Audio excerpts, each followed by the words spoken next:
My finger hovered over the send button. One click, that's all it took. Hitting enter on that message, telling my husband the truth about my affair, changed everything. Boom. My world imploded. You think you know how these stories go? Trust me, you don't. This isn't about getting caught or begging forgiveness. Think more along the lines of lies spiraling out of control, whispers behind my back, and a twist of fate that left me wishing I'd never started typing that damn message. Buckle up, because husband vanished from our city after I told him the truth, is my story, and it's not for the faint of heart. The cursor blinked on the screen, mocking me. Just tell him, my traitorous brain kept whispering. Just get it over with. For 2 weeks, I'd been writing and deleting, rewriting and agonizing. How do you text someone that your marriage is a sham? That the guy you've been sneaking around with isn't some fling, but the reason you can't look at your own husband anymore? I typed the words, cold and brutal despite their simplicity. Then I jammed my thumb down on the send button before I could chicken out. Silence. Not the normal pause of a text conversation, but a thick, choking silence that made my ears ring. I wanted to throw the phone across the room, smash the damn thing against the wall. Instead, I shoved it in my pocket and stared at my reflection. It's over, I said aloud to the weary-looking woman in the mirror. He'll get the message, and that's that. My voice didn't even sound convincing to my own ears.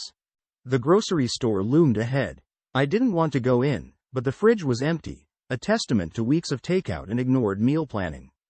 The damn list in my hand suddenly weighed a ton. Milk, eggs, his favorite brand of coffee. I squeezed my eyes shut. Had I left it on the list on purpose? Some petty part of me hoped he'd notice, feel that little sting of betrayal. Inside, the bright fluorescent lights made my head pound. Every couple holding hands, every casual laugh felt like a personal attack. His coffee, dark and bitter on the shelf, practically screamed at me. I grabbed some random brand, tossed it in the cart, and fled to the checkout line. The rest of the day was a blur. His absence wasn't new. The affair had ensured that, but this was different.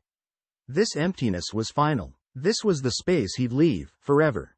The Google search results hit me like a ton of bricks. Betrayal trauma? Surviving infidelity? Am I a monster? Suddenly it was less about him, and more about what the hell was wrong with me. Every clinical term felt like a slap in the face. I slammed the laptop shut. Nope, not dealing with that today. Lisa came over that evening, bless her heart. She brought wine and that worried, eyebrows slightly raised expression I'd come to dread. I should have been grateful, but every sympathetic, "How are you doing?" just made me want to scream. Did she know? Did she suspect? I'm fine, I lied, topping off my glass. Better, actually. It's a relief, in a weird way. I didn't even try to make it sound convincing. Her pitying smile stung way worse than an accusation would have. The rest of the week was a blur of work, thankfully busy, and sleepless nights. Every song on the radio, whether it was sappy pop or screaming metal, was suddenly about heartbreak and betrayal. Had I been this clueless when we were happy? Or had everything always been a lie? Worst of all was the smell. Not his cologne, though that haunted me too, but the lingering scent of him everywhere I turned. It had wafted off a passing stranger and sent me spiraling. I wanted to rip out my own nose, just to make it stop. One night, after too much wine and not enough food, I tackled the elephant in the room, our photo albums. Digital, of course. It felt safer, somehow, to delete a file than tear up an actual picture. Yet, each pixelated smile I banished into the recycle bin felt like a miniature murder. Hours blurred together while I clicked and clicked, flashes of happy memories stabbing with each deletion. Finally, exhausted and emotionally eviscerated, I collapsed on the bed. I didn't even have the energy to cry. My phone buzzed on the nightstand, shattering the dead silence of 3 a.m. for a hot, desperate second. I thought it was him. Some drunken confession, a plea for forgiveness. I snatched it up, just a spam text. I chucked the phone aside, but the jolt of adrenaline was enough to banish any hope of sleep. Our last fight played out in my head like a broken record. His shocked face, the way his voice cracked when he finally spoke, the awful words tumbling out of my mouth. The truth, ugly and undeniable. I was the villain, there was no way around it. The days that followed were torture. I became a pro at faking normalcy at work, plastering on a smile and making small talk. But each time my phone lit up, hope flared, only to be smothered by disappointment. Had he blocked me? Disappeared? Worse, was he already with someone new? The internet was no help. His social media, radio silence. A ghost town where our posed, happy life used to be. I obsessed over it, scrolling endlessly. I was part stalker, part masochist. And then, the phone call that made my blood run cold. His mother. Usually, our chats were polite and surface level, but her voice, there was a tremor to it, a hesitation I'd never noticed before. Have you heard from him lately, dear? I'm a bit worried. The unspoken question hung in the air. Did you finally drive him away for good? 1,000 lies raced through my head. It'd be so easy to blame his absence on work, some vague trip. But something made me blurt out the truth, stripped bare. He knows about everything. He hasn't contacted me. The silence on the other end of the line was deafening. Finally, a soft sob, and a whispered, "Oh, my dear," before she hung up. And then came the guilt. Real, gnawing guilt that was somehow worse than the shame. My hand instinctively reached for his spot on the couch before I remembered. Empty, cold. I shoved a throw pillow there, a flimsy barrier against the void. The TV blared in the background, some mindless sitcom I didn't even care about. Distraction, that was the goal. It wasn't working. The worst part was the questions. From well-meaning coworkers, chatty neighbors, the cashier at the damn grocery store. How's everything at home? They'd ask, innocent smiles on their faces. Every time, I had to relearn how to breathe, how to plaster on my "I'm fine" mask. A lie, every damn time. And then there was him. The lover. The reason for the mess I'd made. His text. One measly, "Are you okay?" hovered on my phone screen, a constant accusation. I wanted to type back, spill my guilt, beg for forgiveness. Or maybe scream in all caps, "You did this too." Instead, I blocked his number. Another small act of self-preservation, another piece of myself I barely recognized. The guilt twisted inside me, a constant hum beneath the numbness. But there it was, flickering in the darkest corner of my mind, relief. It felt monstrous to admit, but I couldn't deny it. No more pretending. No more dodging his questions, his silent judgment. A terrible freedom, laced with poison. One afternoon, sunlight streaming into the dusty living room felt unbearably bright. I couldn't stay locked up anymore, couldn't hide behind my carefully crafted lies. For the first time in weeks, I ventured out. Just a walk, aimless at first, but each step felt defiant. The city didn't magically look different. Yet, something had shifted. I was no longer a ghost haunting familiar streets, but a woman, exposed and vulnerable. The weight of secrets didn't vanish, but it mingled with a strange anticipation now. What next? That was the terrifying, exhilarating question. The morning I swore I'd actually make it into the office, his toothbrush fell out of the bathroom cabinet. It clattered on the tiles, a tiny plastic missile aimed right at my heart. I froze, staring at it, and then something inside me snapped. That goddamn toothbrush was not going to win. I shoved clothes into a backpack, ignored the gnawing worry that I was running away, not just going to work. The train felt like a lifeline, its mindless bustle comforting compared to my own swirling thoughts. Each station I passed felt like another mile between me and the wreckage of my life. But the office wasn't the sanctuary I'd hoped for. His name echoed in unfinished reports. I found myself staring at his empty chair, imagining him there, accusing. My usual efficiency crumbled. I buried myself in menial tasks, answering emails with clipped responses, just to keep busy, to keep my brain from catching up. Lunch was spent wandering aimlessly, pretending to be fascinated by overpriced salads and boutique shops I couldn't afford. The envy was back, twisting in my gut, as I watched couples strolling by. They had what I'd shattered, or did they? The thought was dangerous, seductive. By the time the workday ended, I was exhausted, but the idea of returning home was unbearable. I found myself in a dimly lit bar instead, the sharp tang of whiskey a welcome assault on my senses. Strangers clinked glasses around me, their laughter and conversations a comforting white noise to drown out my own thoughts. With each drink, the knot in my chest loosened a fraction. I wasn't fixed, not by a long shot. But neither was I paralyzed. I could keep moving, if only one shaky step at a time. That, for now, felt enough. The buzzer rang, its high-pitched whine slicing through my fragile morning. Not another, "How are you doing?" sympathy visit, please. I dragged myself to the door, expecting some takeout order I didn't remember making. It wasn't food. A small, brown box sat on the mat. His name, scrawled in that familiar handwriting I used to love, stared back at me. A return to sender notice mocked me from the corner. So even his belongings had given up on him. I kicked the damn thing under the couch, ignoring the satisfying thump. The rest of the day was spent avoiding the living room, that hidden accusation waiting to be dealt with. I tried to lose myself in spreadsheets, but the numbers blurred. His face kept flashing through my mind, angry, betrayed, just gone. That night, the nightmare found me again. He was yelling, but the words were muffled, indecipherable. I reached out, desperate to explain, but he vanished into swirling darkness. I woke gasping, sweat-soaked and trembling. Sleep, the oblivion I craved, had become another form of torture. My phone buzzed non-stop, messages piling up. Sarah, David, even old college friends I hadn't spoken to in years. Had the news somehow spread? Every text felt like a noose tightening around my throat. I shoved the phone into a drawer, unable to confront their worried inquiries, let alone the mess of half-truths I'd have to spin. The package under the couch taunted me. It had to be dealt with. Opening it felt like breaking a taboo. Inside, a book he'd ordered, a new hiking backpack, random stuff that spoke of a life now abandoned. Trash or donate, it hardly mattered. The ache in my chest had nothing to do with these forgotten objects. I slumped on the couch, defeated. The space beside me felt vast, an emptiness that mocked my fleeting sense of escape. I was hunted, not only by my guilt, but by the relentless exposure of it. His disappearance wasn't the end, only a terrible, drawn-out beginning. The book I picked up felt wrong.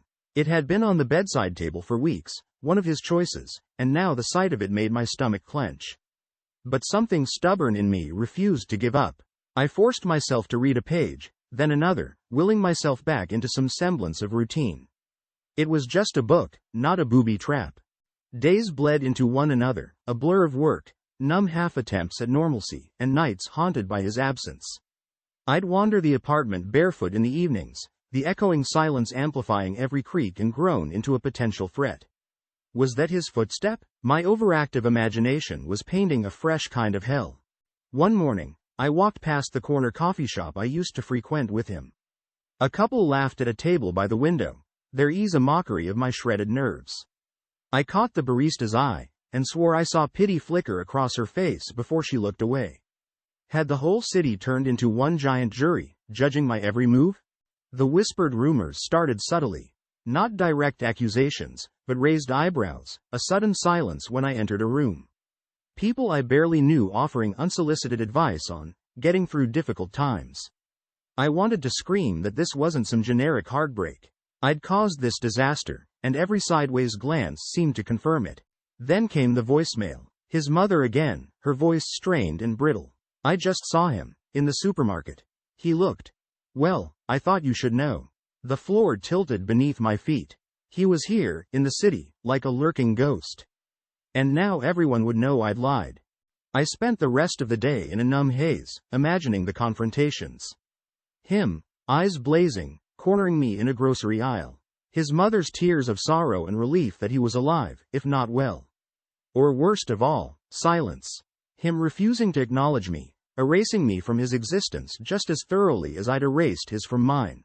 The text bubble stared at me, empty and mocking. It was almost a relief. Those few frantic taps of the delete key, erasing the confession before it could ruin me even more. The truth, choked down, festered inside me instead. Sleep had become the true enemy. The bed, with its expanse of cool sheets and echoing space, was unbearable. I started sleeping on the couch, curled up tight in a pathetic imitation of safety. Each time I woke, heart pounding, I checked my phone with a desperate hope I knew was ridiculous. Still nothing. Workdays were a blur of forced conversations and meticulously masked anxiety. But the nights, those belonged to my unraveling. His toothbrush, that stupid plastic thing, still glared at me from the bathroom cup. I couldn't bring myself to throw it away, yet the sight of it made me sick. It became a kind of twisted ritual, proof that this hell was real, not just some fever dream. I found myself obsessively checking his mother's social media. Vacuous posts about her knitting circle, photos of her cat, nothing. But I clung to it, scouring every mundane image for some clue, a hidden message only I could decipher. The silence was the worst. It screamed at me from every corner of the apartment. And it wasn't just his silence anymore. Lisa hadn't texted in days. My colleagues' pitying glances had morphed into outright avoidance. He was winning, erasing me from his world, and mine was crumbling around me as a result. One afternoon, I cracked. The bar had become my guilty haven. In the dim light, with the burn of cheap whiskey, the edges of my panic softened. That day, I didn't just have one. Or two. I lost count, lost track of time. The bartender's concerned frown, just one more blurry detail. Stumbling home was difficult. But in that hazy, alcohol-soaked state, a reckless plan began to form. It was stupid, desperate, possibly insane. But as I passed out on the sofa, a twisted flicker of defiance sparked in me. I wasn't going down without a fight. My head pounded like a war drum when I woke. The half-empty bottle of whiskey on the floor was a mocking testament to my meltdown. But beneath the hangover haze, a reckless determination fueled me. Time for lies was over. I wasn't going to hide anymore. The ring came off first. It felt heavier than I remembered, leaving a pale, accusing band on my finger. I shoved it into a drawer, a tiny act of rebellion that brought no relief. Next came the bigger lies. Ones that wouldn't just disappear with dodged questions or ignored texts. Emails were harder to fake, official communications left a trail. I sat at my laptop, fingers trembling, and crafted my masterpiece. An overseas job offer he couldn't refuse, a sudden departure, just vague enough to be believable, especially with my forced cheeriness. I hit send, and stared at the screen. It was done. And then, the craving hit. Not for more booze, but for him, the ghost I'd conjured. I had to go back to that place, the little bistro where we'd first met. Was it pathetic? Of course. But I clung to the twisted comfort of reliving what was lost. The bistro was unchanged. Cozy booths, the smell of freshly baked bread, couples whispering sweet nothings across their tables. Every detail was a fresh wound. I didn't order wine, like we used to. Just coffee, black and bitter, to match my mood. As I left, I knew I'd made a colossal mistake. Instead of closure, I felt even more exposed, the lies I'd woven a noose around my neck. Yet, there was a perverse thrill, too. It was out there now, this fake happy ending I'd created. The consequences would come, I knew that. But for the first time in what felt like forever, I wasn't just reacting. I was acting, no matter how destructive it might be. The rest of the day was spent in a state of jittery anticipation. Would his mother call, breathless with relief? Would concerned colleagues email? Would he appear at my door, somehow having seen through my pathetic charade? Nothing. But the waiting, the not knowing, was its own special brand of torture. The apartment felt like a prison. Each echoing silence was a countdown to disaster. It came in the form of a phone call, my heart thundering as I saw his mother's name flash on the screen. Here it was, the unraveling I'd so foolishly set in motion. He's back, she choked out, a sob catching in her voice. I saw him, in town. He looked terrible, but he's alive. Her voice shifted, confusion lacing through the relief. Your email. About the job, didn't he tell you? It took me a few awful seconds to process what she was saying. The overseas job was real? My manufactured lie had somehow become the truth. But how? Terror twisted in my gut. I stammered out some excuses, vague promises to talk to him, to clear up the misunderstanding. None of it made any sense, even to me. Hanging up, I stared into space. The room seemed to spin. My grand scheme had blown up in my face, leaving me more exposed, more vulnerable than ever. News spread quickly. Lisa's hesitant text arrived next, a mix of cautious concern and thinly veiled suspicion. Heard he's back? Want to talk? You know I'm here. Colleagues, distant relatives, I felt them all zeroing in with morbid curiosity, the buzzards circling a dying animal. I shut my phone off. Cowardly, but self-preservation kicked in. I couldn't face the questions, the accusations, the whispers turning into shouts. Instead, I drifted. I cleaned. A frenzy of scrubbing and sorting, desperate action to combat the chaos in my head. But even the spotless counters couldn't erase the sense of impending doom. And then, the worst of it. Walking home from the grocery store, I saw him. Not a blurry figure on a corner, but him, real and undeniable, right in front of me. He looked thinner, shadows under his eyes, but I'd know that face anywhere. He stared back at me, shock turning to cold fury. I opened my mouth, but no words came. There were no excuses, no explanations that could fix this. Then, he simply turned and walked away, erasing me from his world as I watched, helpless and heartbroken. The rest of the day passed in a blur of tears and trembling. I'd craved certainty, and now I had it, cold and terrible. He was back, and he wanted nothing to do with me. Any lingering hope, any delusion of reconciliation? Dead. It was my own doing, and the weight of it threatened to crush me entirely.